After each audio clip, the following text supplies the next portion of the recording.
বন্ধুরা, এই মাত্র পাওয়া সবচাইতে বড় খবর। চলুন ভিডিও স্ক্রিন থেকে দেখে আসি।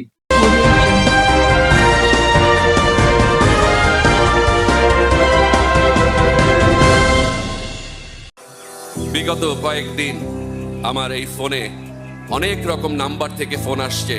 ফোন করে বলে এফডিসিতে গেলে মেরে ফেলবে, হাত পা ভেঙে দেবে, আমি রিয়াজকে তারা খুন করবে। আমার তো দূরের কথা, আমার শিল্পী সমিতির একটা মেম্বার ইভেন এফডিসিতে যেই মহিলা ঝাড়ু দেয় তাকে একটা ধাক্কা দিয়ে দেখেন আপনারা।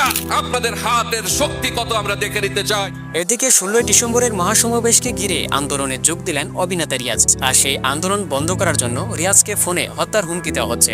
রিয়াজ বলে আওয়ামী লীগে যদি কোনো ভুল করে থাকে তাহলে তার বিচার হবে, কিন্তু তার আগে সার্জিস আলম ছিল একজন ছাত্রলীগের সাবেক কর্মী, তাই আওয়ামী লীগের বিচারের আগে সার্জিসের বিচার করতে হবে। সাবেক প্রধানমন্ত্রী শেখ হাসিনা চলচ্চিত্রের জন্য অনেক উন্নয়ন করেছেন, তাই তো সকল শিল্পী সমিতির সদস্যরা একত্রিত হয়ে এবার রাজপথে নেমে এসেছে শেখ হাসিনাকে ফিরিয়ে আনার জন্য। আমাদের সমস্ত শিল্পীদের আস্থা আমাদের জননেত্রী শেখ হাসিনার উপরেই।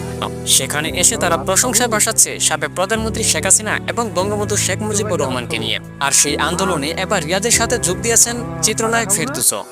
পদ্মা ব্রিজ করেছে, এটাই কি তার দোষ? কর্ণফুলী টানেল করেছে, এটাই কি তার দোষ?